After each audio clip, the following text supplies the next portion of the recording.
해피니스 골프장이 허가를 받았던 것보다 3배 이상 크게 저류지를 무단 증축한 데 대한 논란이 커지자 나주시가 원상회복 불가 입장을 바꿔 모든 가능성을 열어놓고 검토하기로 했습니다. 나주시의 상수관로가 파열돼 인근 학교 10곳과 9천여 가구가 단수 피해를 입었습니다. 수돗물 공급이 중단되면서 10개 학교에서 급식이 중단됐고 9천여 세대가 불편을 겪었습니다. 광주하면 떠오르는 대표적 경관이 없다는 지적이 많은 가운데 광주시가 2040 도시 경관 계획을 내놓고 광주의 경관을 탈바꿈하기로 했습니다. 50년 역사의 고려시멘트 장성공장이 사실상 문을 닫았습니다. 그 여파로 장성공장 노동자 70명 전원에게 해고가 통보되자 노조 측이 파업에 돌입했습니다. 여러분 안녕하십니까? KBC 8시 뉴스입니다. 나주 해피니스 골프장이 지자체로부터 허가를 받았던 것보다 3배 이상 큰 저류지를 무단 증축했다는 사실 이틀 전 보도해 드렸는데요. 당초 관할 지자체인 나주시는 이런 사실을 1년 뒤에야 인지하고도 저류지 시설의 원상 회복에 대해선 불가 입장을 밝혔습니다. 하지만 논란이 확산되자 원상 회복을 포함한 모든 안을 검토해보겠다며 급히 입장을 선회했습니다. 조윤정 기자가 보도합니다. 나주 해피니스 골프장 안에 조성 중인 저류지입니다. 관할 지자체인 나주시로부터 허가받은 것보다 깊이도 담을 수 있는 물의 양도 3배 이상 늘어났습니다. 또 새로 증설된 코스와 카트 도로 역시 형태나 위치가 바뀌었고 연습홀도 처음 허가와 달리 추가 설치됐습니다. 나주시가 이 같은 사실을 처음 인지한 건 공사 시작 1년 2개월여 만인 지난 5월 말. 허가만 내줬을 뿐 관리 감독이 전혀 없었기 때문인데 지난달 실시된 첫 현장 점검 역시 주민들의 민원으로 시작됐습니다. 그 사이 저류지는 거의 완성됐고 전체 증설 사업의 공정률 역시 80%를 넘어섰습니다. 행정관청의 관리 감독을 하게 하는 규정은 다 들어 있습니다. 모든 법 자체가. 그런데 그 행정이 민간 시설에 대한 영역 디테일한 부분까지 다 이렇게 커버하기에는 너무 이제 어떤 광범위하고 좀 버거운 부분이 있습니다. 나주시는 지난주 부랴부랴 해당 골프장을 경찰에 고발했지만 원상 복구를 둘러싼 논란은 여전합니다. 현행법은 허가 없이 개발 행위를 할 경우 관할 지자체장이 해당 토지에 대한 원상 회복을 명할 수 있도록 규정하고 있습니다. 취재가 시작되자 나주시는 절차상 위법이 있었던 건 맞지만 저류지 시설 자체에는 문제가 없어 원상 회복은 어렵다고 밝혔습니다.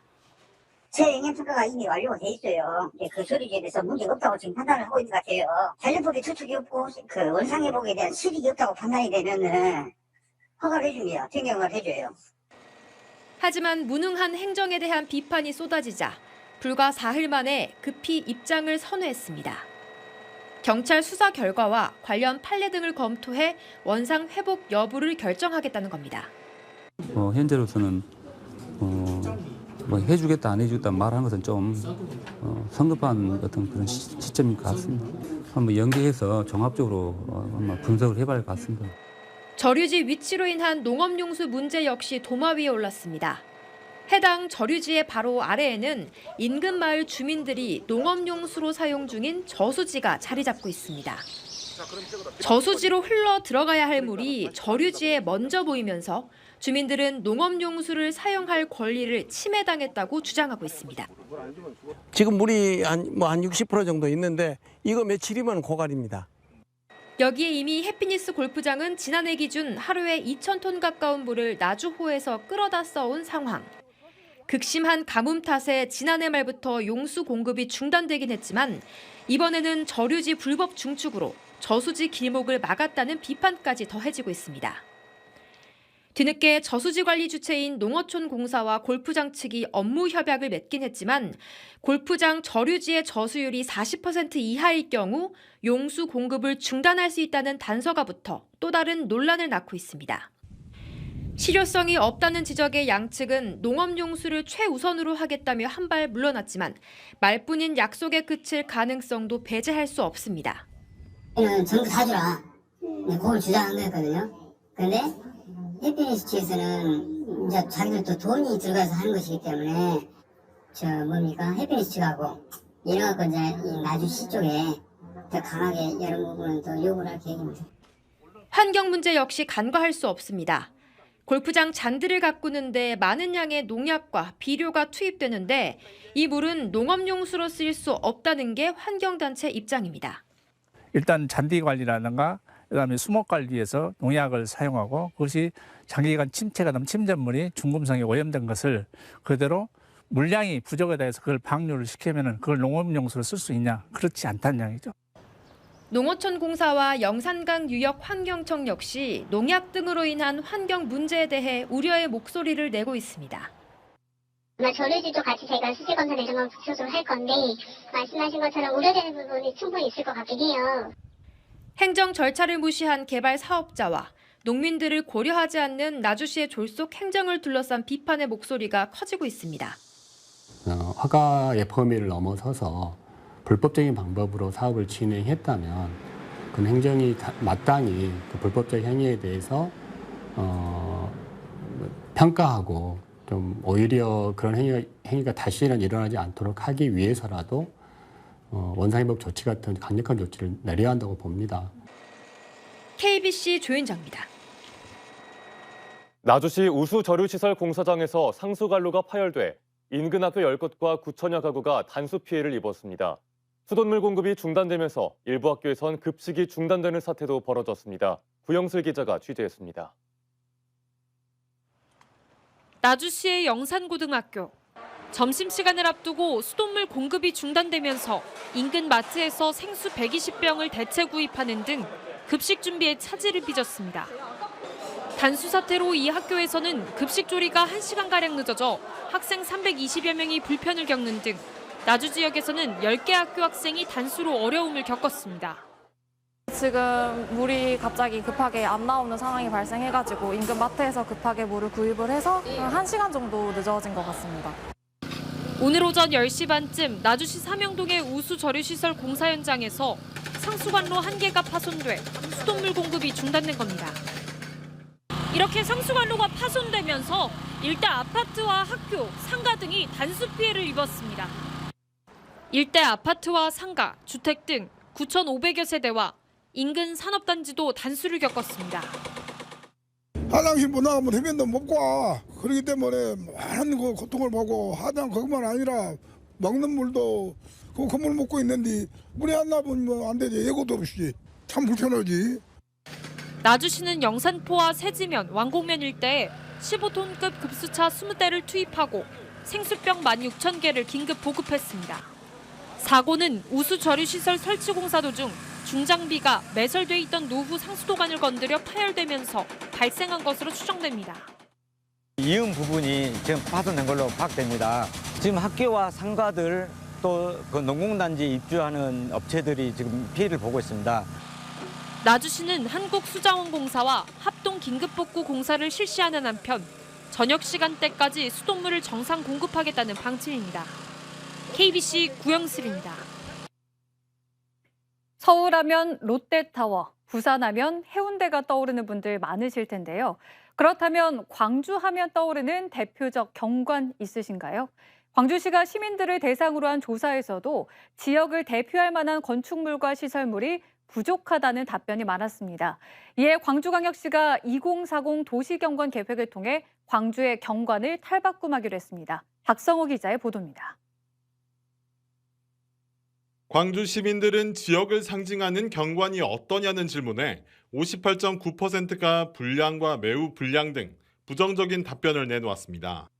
가장 큰 문제점으로는 시가지, 도시관문 일원의 랜드마크가 부족하다는 답변이 가장 많았고 하천이나 호수 등 친수 공간이 부족하다, 공공건축물 디자인이 특색이 없다는 지적이 뒤를 이었습니다.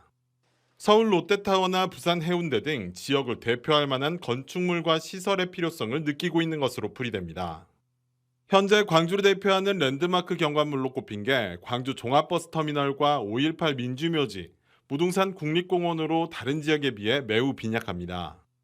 광주시는 이 같은 문제점을 해결하기 위해 2040년 광주 도시경관계획을 수립했습니다. 광천사거리와 백운광장, 광주역 일원 등 상업지역에 특색 있는 고층 건물로 도시 스카이라인을 만들고 광주천을 중심으로 수변시설을 보강한다는 게 주요 골자입니다. 랜드마크적인 건축물이 들어설 수 있도록 저희가 설계 지침에 그 내용을 반영을 했습니다. 그래서 저희가 향후 경관 심의 때 그런 요소를 관리할 계획이고요. 광주시는 상업지역 40층, 주거지역 30층으로 제한됐던 최고 높이도 해제해 다채로운 모양의 주거단지 조성도 추진하는 내용을 담은 도시 경관 계획을 공고했습니다. KBC 박성호입니다. 광주광역시가 일주일째 파업 중인 광주시립 제1요양정신병원 사태 해결에 적극 개입해야 한다는 주장이 나왔습니다. 정의당 광주시당은 성명을 내고 330여 명의 환자가 입원한 시립병원 사태에 대해 광주시가 민간 위탁이라는 이유로 나몰라라해선 안 된다며 부적절한 운영에 무리를 빚은 병원 실태를 조사하고 시정해야 한다고 촉구했습니다. 또 적자가 아무리 심해도 병원 사측이 노동자의 임금 삭감을 밀어붙이고 적대적 태도를 보이는 건 이를 더 키울 뿐이라며 광주시가 즉각 중재에 나서야 한다고 강조했습니다. 농협은행 광주본부 직원이 심폐소생술로 고객의 생명을 구한 사실이 뒤늦게 알려졌습니다. 지난 15일 NH농협은행 광주본부에서 근무하는 백광화 계장은 출입구 쪽에 40대 남성 A씨가 의식을 잃은 채 쓰러져 있는 것을 보고 A씨의 기도를 확보한 뒤 119 구급대가 도착할 때까지 20여 분 동안 심폐소생술을 실시했습니다. 백 계장이 곧바로 심폐소생술을 시행한 덕분에 병원으로 옮겨진 A씨는 의식을 되찾았습니다. 한편 백 계장은 한 달 전 농협은행의 주관으로 심폐소생술 교육을 받은 것으로 알려졌습니다. 50년 역사의 고려시멘트 장성 공장이 사실상 문을 닫았습니다. 영암 대불산단에 새 공장을 준공하면서 다음 달쯤 공장을 폐쇄할 예정이었는데요. 장성 공장 노동자 70명 전원에게 해고를 통보하자 노조 측이 파업에 들어가면서 한 달 앞서 생산이 중단됐습니다. 정경원 기자입니다. 고려시멘트 장성 공장은 꾸준히 이전 필요성이 제기됐습니다. 분진과 굉음이 발생하면서 민원이 끊이지 않았고 인근 주민들의 건강을 위협한다는 비판도 잇따랐기 때문입니다. 고려시멘트 측은 노후한 장성 공장에 추가로 시설을 투자하기보다는 온실가스 배출이 적은 고로 슬래그 시멘트 공장을 영암 대불산단에 설립하고 장성 공장을 폐쇄하기로 했습니다. 사측은 다음 달 11일자로 장성공장 노동자 70여 명 전원에게 해고를 통지했습니다. 이에 맞서 노조는 지난 13일부터 파업에 들어갔고 생산 라인은 멈춰섰습니다. 회사는 아직 정확한 폐쇄 시점을 정하지 않았지만 파업이 계속된다면 이대로 장성공장의 문을 닫을 가능성이 높습니다. 강정과 목포가 동시에 같이 병행해서 가동하는 데는 좀 어려운 점이 있습니다. 세계에 따라서 좀 달라질 수 있는 부분은 있고요. 또 남아있는 공장이 그대로 가지고 있는 재고들이니까요. 노사 갈등은 계속될 것으로 보입니다. 영암 공장에 필요한 인원은 단 12명. 대부분 고용 승계가 어려운 상황에서 노사는 위로금 액수를 놓고 갈등을 빚고 있습니다. 목포 공장은 새로운 직원을 뽑아서 새로운 사람들과 함께 가동을 하겠다고 우선 그런 목표를 삼은 거죠. 내일 노동청 있고 다음 주에는 전라남 도청에 이미 집회 신고를 해가지고 집회가 예정되어 있습니다. 지역 주민의 수건이었던 고려시멘트 장성 공장의 이전이 눈앞에 왔지만 그로 인해 일자리를 잃게 될 노동자 문제를 어떻게 해결해야 할지 지역에 또 하나의 숙제가 생겼습니다. KBC 정경원입니다.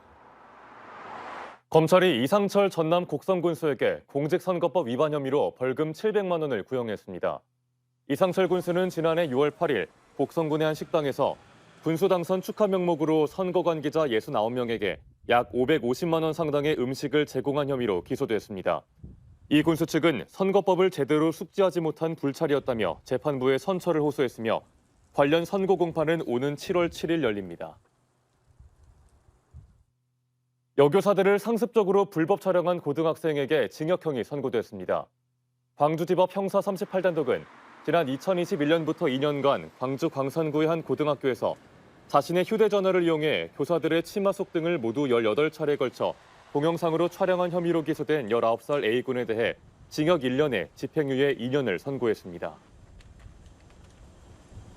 대입 수능에서 킬러 문항이 출제되지 않을 경우 EBS 수능 연계 교재의 중요성이 더 커질 것이라는 전망이 나왔습니다.